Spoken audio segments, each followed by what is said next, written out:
The new number 11 Kolsch is available at Walter's Sports Bar starting today. This new beer is a collaboration between employee number 11 and Lost Barrel Brewing. Gore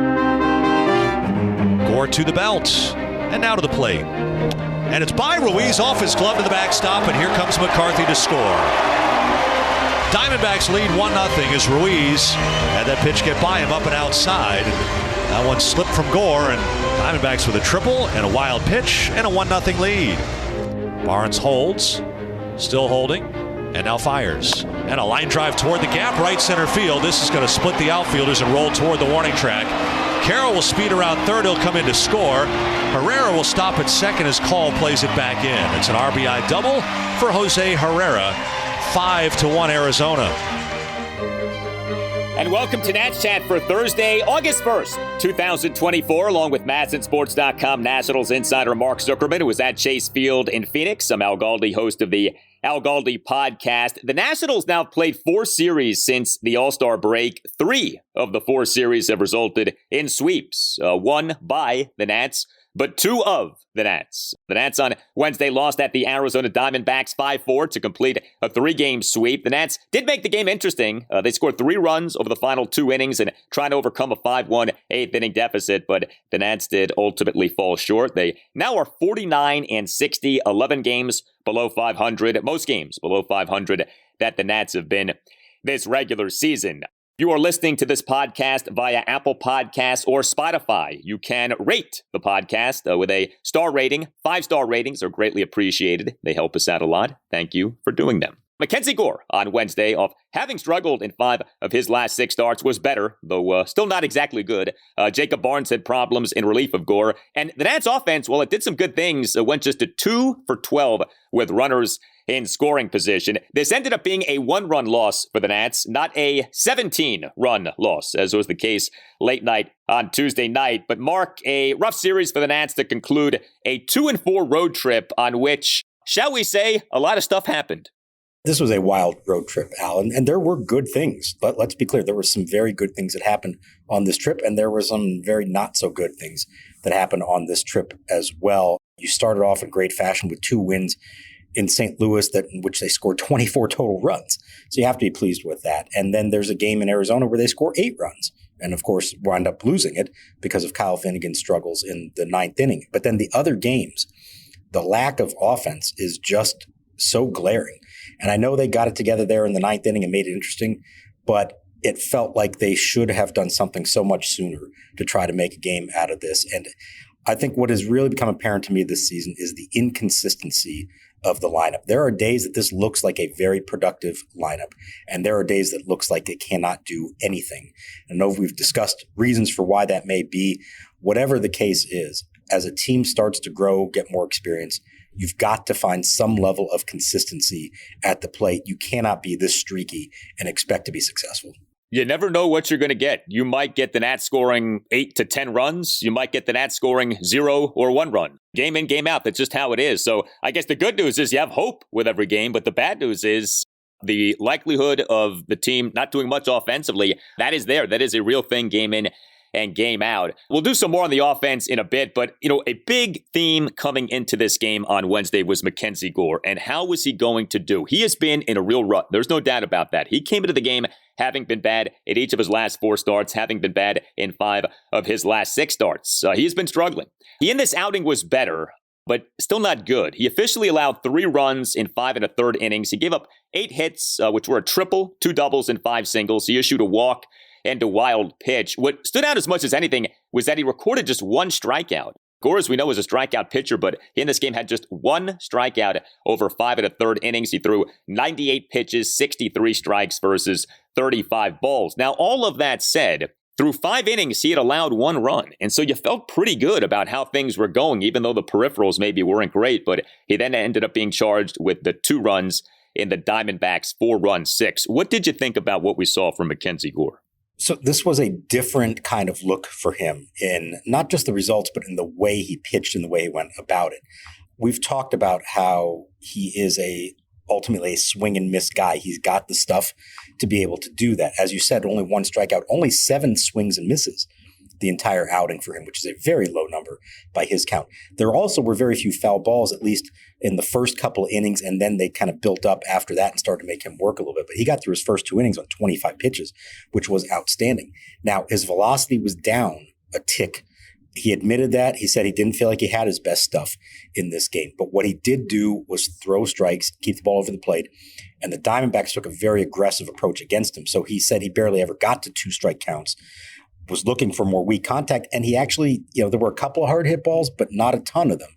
So he was encouraged. He felt like this was better. He knows it's still not where he needs to be ultimately, but he felt like it was a step in the right direction. And in some ways, good for him to see that he could have success in terms of the bottom line when he didn't feel like his stuff was that great, when in some of the previous starts, the stuff was a lot better, but the results were awful. They were, for sure. So this was a step in the right direction, but, we still want to see Gore get to where he was earlier in the season, of course. I mean, you look at Gore, his ERA for this regular season over his last 7 starts has gone from 3.26 to 4.54. I mean, his numbers, 22 starts, ERA of 4.54, whip of 150. So he's gone from having a good season to now having a not so good season. So a big final 2 months for sure for MacKenzie Gore. We presume that Jake Irvin and Mitchell Parker and DJ Hers are on workload limits to varying degrees. Is MacKenzie Gore, or is he good to go to finish out this season? I think he's probably in the Jake Irvin range, maybe a little bit ahead of him, because he was here the majority of the season. Remember, they shut him down right at the end. I think he was dealing with a minor finger issue or something like that. So I think they really want to be able to let him go all the way through. You haven't seen them pull him extraordinarily early in any of his games, but at least, for fatigue reasons, like if he's struggling, they'll take him out, but they've let him go deeper. So I think they want to get him all the way through without having to do too much manipulation there, maybe more so than the others. Certainly Parker and Hers, as rookies in the big leagues for the first time, they're going to be more careful with them. I think Irvin, they let push a little bit further, but I think out of the 4 of them, Gore's probably the one who they feel like they can push the hardest over these final 2 months. Nats bullpen in this game, 3 Nats relievers combined to allow 2 runs in 2 2/3 innings. Jacob Barnes had problems. He officially allowed 2 runs in a third of an inning, but he had what ended up being a 4-run 6 for the Diamondbacks. Faced 4 batters, but got just 1 out. He allowed each of the first 3 batters he faced to generate a 1-out run-scoring hit. And not helping matters during Barnes' outing was a throwing error by catcher Riley Adams. More on what happened with the Nats at catcher in this game in a bit. But the other 2 Nats relievers who were utilized in this game did do well. Robert Garcia, bottom of the 6th, faced 1 batter and got 1 out. And Derek Law was good. He tossed 2 scoreless innings. It's amazing. He comes in for clean innings. He can be very effective. And actually, his overall numbers for this season are pretty good. Now it doesn't feel so good because of his struggles with inherited runners, but he has had outings like this one in which he's impressive, and he was impressive in this game. And he can be very efficient, actually, when he gets going. And I'll be interested to see how they use him now the rest of the way. I think the mid-inning change to bring him in is probably something you're not going to see unless they absolutely have to do it. And given the fact that they don't have any real reliable setup men at the moment, with Hunter Harvey gone and Dylan Floro gone, I think you could see Derek Law become a consistent 7th or 8th inning option for Davey Martinez, preferably to start an inning clean.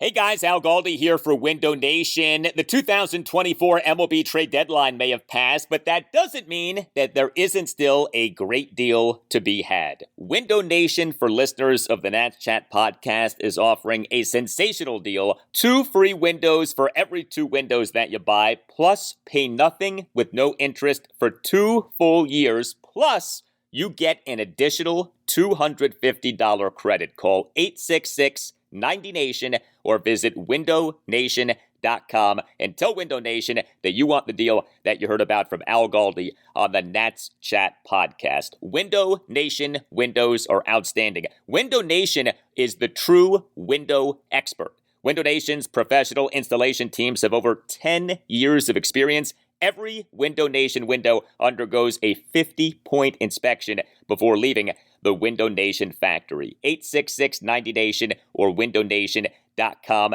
Take advantage of this offer for listeners of the Nats Chat podcast. 2 free windows for every 2 windows that you buy, plus pay nothing with no interest for 2 full years, plus an additional $250 credit. 866-90-NATION or visit windownation.com. That's 866-90-NATION or windownation.com. And tell Window Nation that Al Galdi sent you. Hey, Nats Chat, want to tell you about Mint Mobile's premium wireless package starting at $15 a month when you purchase a 3-month plan. All plans come with high-speed data and unlimited talk and text delivered on the nation's largest 5G network. To get this new customer offer and your new 3-month premium wireless plan for just $15 a month, go to mintmobile.com/natschat. That's mintmobile.com/natschat. Cut your wireless bill to $15 a month at mintmobile.com/natschat. $45 upfront payment required. New customers on first 3-month plan only. Speed slower above 40 gigs on unlimited plan. Additional taxes, fees, and restrictions apply. See Mint Mobile for details. 3-2 pitch. In the dirt, leadoff walk. So Grichuk works out of a 1-2 count. The ball getting away from Ruiz. Time wasn't called as Ruiz got nicked with that one, and Grichuk ran down to first and was rounding the bag, and boy, Ruiz is in a lot of pain, and he got that one in the Athletics supporter, and the ball was live in the dirt, and Grichuk was going to first like he was going to go to second, and Gore was going to come in and pick up the ball, and mercifully they called timeout, and Ruiz is really in some discomfort. Well, I mentioned the situation at catcher for the Nats. So Keibert Ruiz, we hope that he's doing well.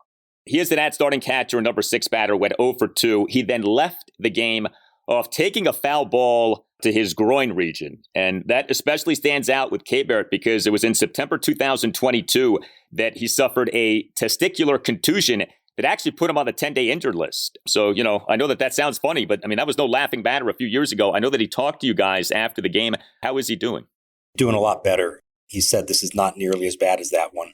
It hurts, obviously, and it was pretty clear how bad it was, and he tried to finish out that inning, and by the end of it, Davey Martinez said, this isn't worth it. But the good news is they looked at him. I think everything is going to be all right. He's flying home with the team, so there's none of those kind of concerns like there were 2 years ago. It's a tough position, man, and I know sometimes you laugh at those kinds of things when they happen, but they can be pretty serious. It's no laughing matter, and especially for a guy who has dealt with something that turned out to be far more serious a couple of years ago. Thankfully, this one does not appear to be that. He may need a few days off. We'll see after the off day on Thursday, but it seemed like he was relieved that this was not nearly anything comparable to what he had happened 2 years ago. So Riley Adams came into the game, had a couple of hits, but he also had that throwing error. And, I've been thinking about the Nats situation at catcher. So we've talked so much about Keibert Ruiz, and I think these are 2 very big months for him to conclude this season. But Riley Adams, Drew Millis, we have seen each guy struggle defensively at the major league level, even though Millis is viewed as being a guy who is a defense-first catcher.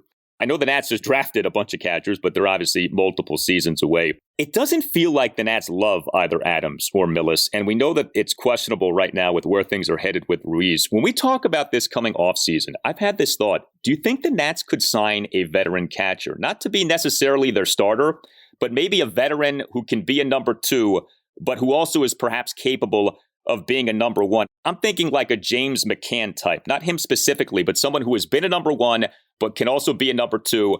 But if your number 1 catcher is struggling, or if you need someone to excel defensively, this guy can be that guy. Do you think that is at all possible? Like a Jan Gomes type. I know he's on the tail end now. You wouldn't want to bring him back, but somebody of that kind of caliber. I think it's possible. I think these next 2 months are going to tell us a lot. First, about Keibert Ruiz, who has swung the bat better, but needs to do it more consistently. He had a really bad at-bat in this game in the 4th inning. He's got a runner on third with 1 out. Just trying to get the runner home. He faced 5 pitches in the at-bat. Not one of them was in the strike zone. He swung at all 5 of them. We know that he does this. This has got to be something he's better at in the long run. So that's got to improve for him. So I think these last 2 months are big for him. And I think they're big right now for Riley Adams. We'll see if Millis comes back up, whether it's in September or not. Both have been given chances, maybe not long-term chances, but I think enough that they have a sense of what they're working with here. Neither one has fully embraced it and taken it and run with it. So if you get to the end of the season and Ruiz is still struggling the way that he has for a lot of the season, and the two backups, neither one has really stepped forward in any way, yeah, I think it is possible. It's not going to be priority number one.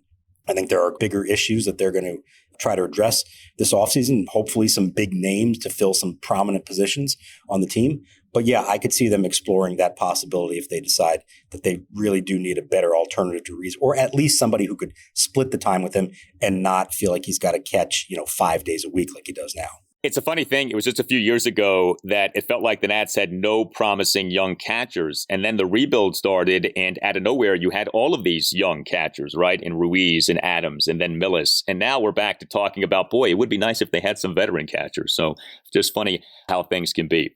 So the Nationals offense in this 5-4 loss at the Arizona Diamondbacks on Wednesday, 4 runs, 10 hits, which were 4 doubles and 6 singles, 5 walks, but as mentioned earlier, 2 for 12 with runners in scoring position. The Nats, though, did score the 3 runs over the final 2 innings, and the Nats, in scoring those 3 runs, got key hits from Luis Garcia Jr. and C.J. Abrams. Garcia had what I thought was the plate appearance of the game. He is the Nats starting second baseman and number 5 batter, went 1 for 4 with a really impressive RBI single, also drew an intentional walk. But Garcia in the Nats 1-run 8th, a 2-out, full count RBI single into center field to cut the Nats deficit to 5-2. The single concluded a 9-pitch plate appearance in which Garcia at one point was down 0-2, a terrific piece of hitting by Garcia, and a very nice way to cap an excellent July for Luis Garcia Jr. Take a listen to his slash line for July. Batting average of .333, on base percentage of .375, slugging percentage of .573. I feel like he did not get enough credit for this. He had an awesome month of July.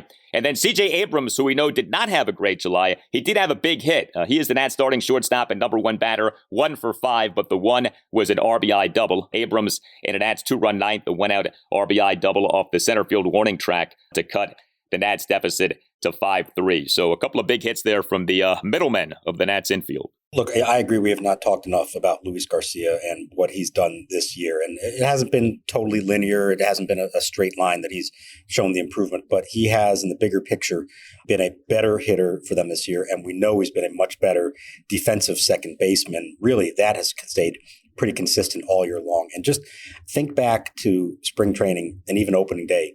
And we're thinking to ourselves, it may not be long before Trey Lipscomb takes over at second base.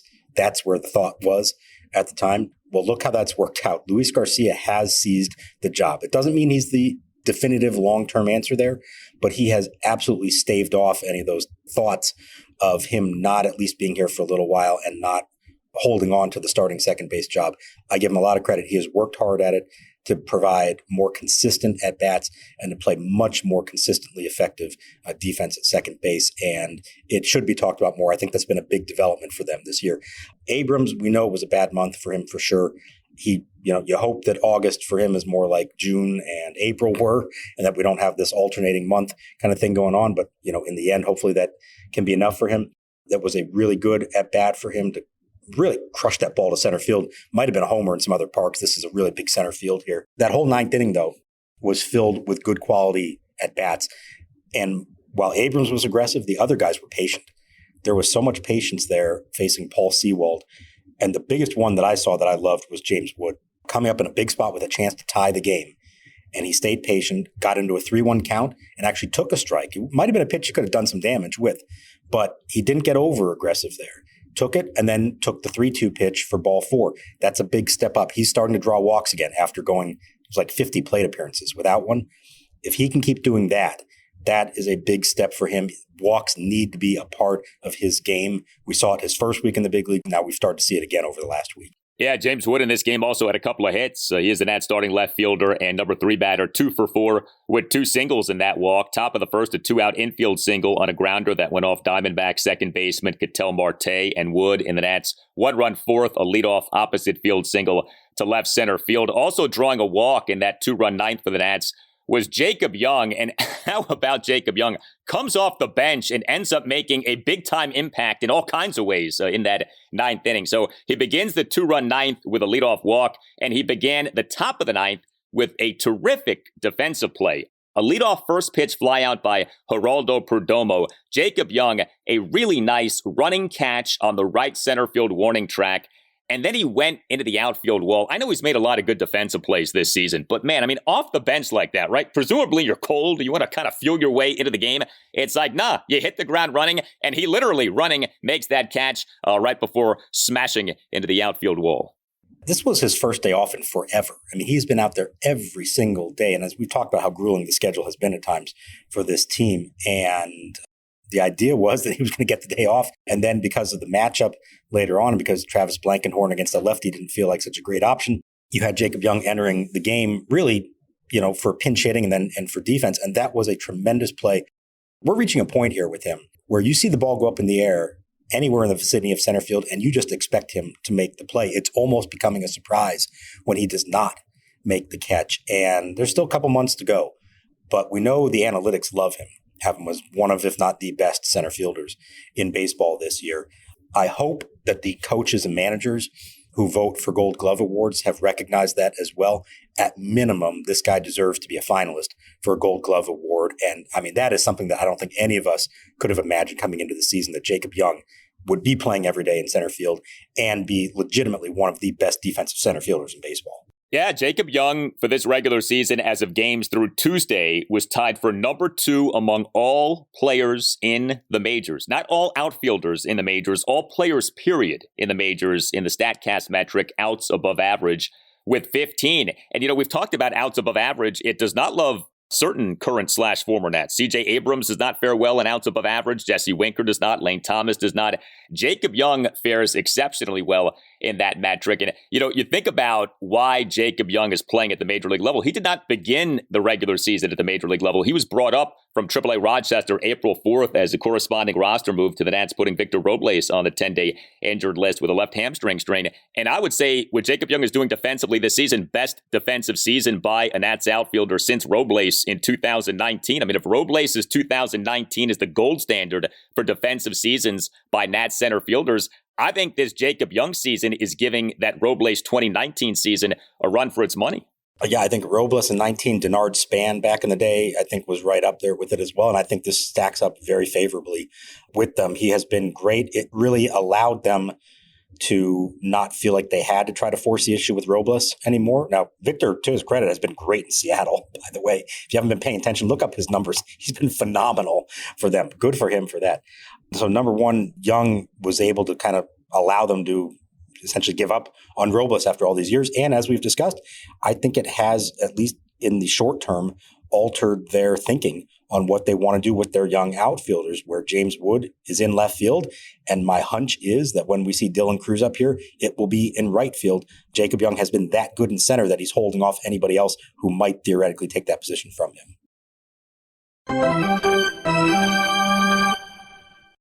Usher, who performed at halftime of this year's Super Bowl, is coming to Capital One Arena later this month on Wednesday, August 21st.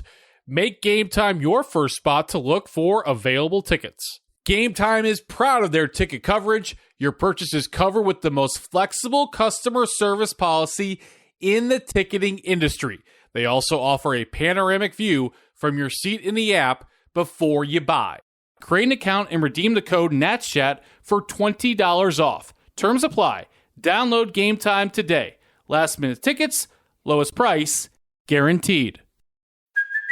Hey, it's Kaylee Cuoco for Priceline. Ready to go to your happy place for a happy price? Well, why didn't you say so? Just download the Priceline app right now and save up to 60% on hotels. So whether it's Cousin Kevin's Kazoo Concert in Kansas City, go Kevin, or Becky's Bachelorette Bash in Bermuda, you never have to miss a trip ever again. So download the Priceline app today. Your savings are waiting. Go to your happy place for a happy price. Go to your happy price, Priceline. Here's your AAA report for the game played on Wednesday. Dylan Cruz 0 for 4 in the leadoff spot, drew a walk. Brady House 3 singles, knocked in a run. His OPS is at 830 since getting called up to AAA. And a good day on the mound for Jackson Rutledge. 7 innings pitched, allowed just 2 runs on 2 hits, issued 2 walks, struck out 9. Now back to the show. He holds the set at the letters and delivers.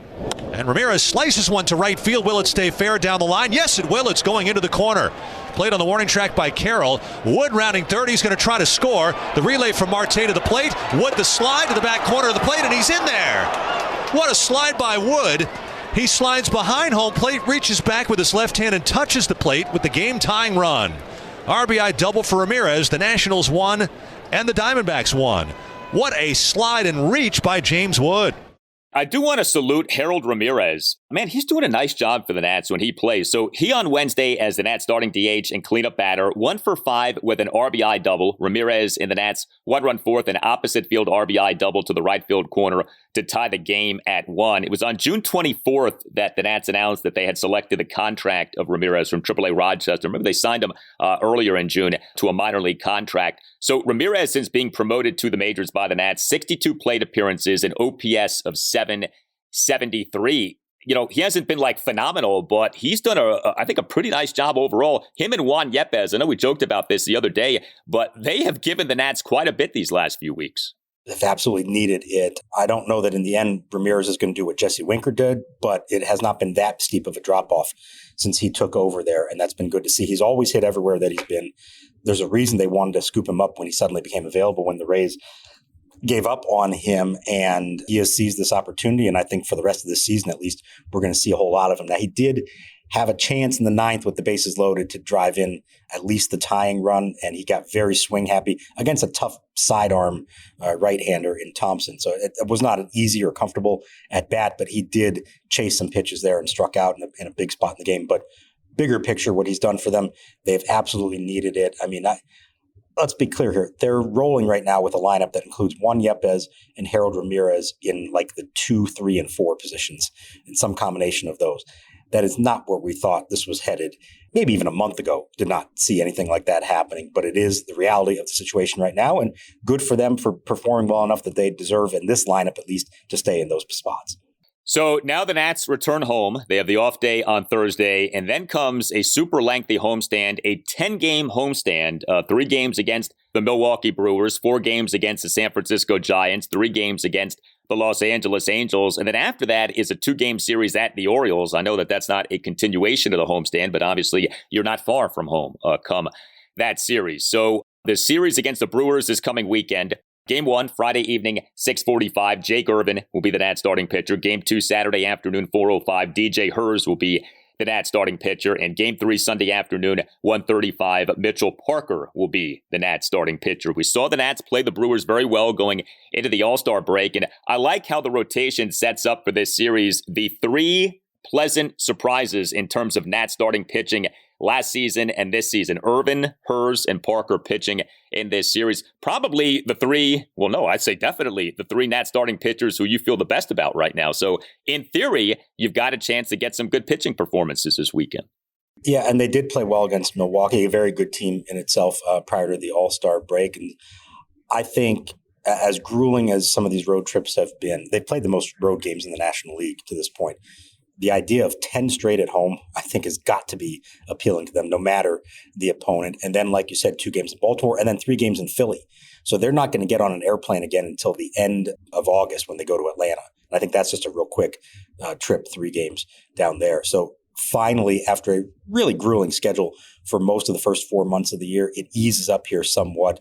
And I think they're going to be very excited to go home and establish some roots there and hopefully play better as they try to get this thing back on the right track. Remember last year, July wasn't great. They had a very good August. That's when they kind of took off and made us start to think, okay, they may be on the right track here. It would be really nice if at the end of this August, we're kind of saying the same thing about them. Yeah, and like I said at the top of the show, it feels like, especially since the All-Star break, the Nats have either been really good in a series or really bad in a series, right? Swept against the San Diego Padres, swept at the Arizona Diamondbacks, but authored a sweep and playing the Cincinnati Reds, and overall did a lot of good things and winning 2 out of 3 at the St. Louis Cardinals. Hit us up on X at Nats_chat. You can email the podcast, natschatpodcast@gmail.com. You can check out our website too, natschatpodcast.com, in which you can purchase a Nats Chat Podcast t-shirt. If you would like to send a shout out to someone who you care about via this podcast, email Tim Shovers, the email address natschatpodcast@gmail.com. All Nationals radio highlights on Nats Chat are courtesy of 106.7 The Fan. For Mark Zuckerman, I'm Al Galdi. We thank you for listening, and we'll talk to you next time on the Nats Chat podcast. Geraldo Perdomo, the shortstop for the Diamondbacks, will lead it off. Came on as a pinch hitter, did not start today, and swings and drives the first pitch to deep right center field. This is way back. Young on the run, and what a catch by Jacob Young, who slams into the fence and goes down on the warning track, slow to get up. Jacob Young, tremendous play in a huge ballpark with a big gap. What a running catch. I didn't think he had a chance to get to that one.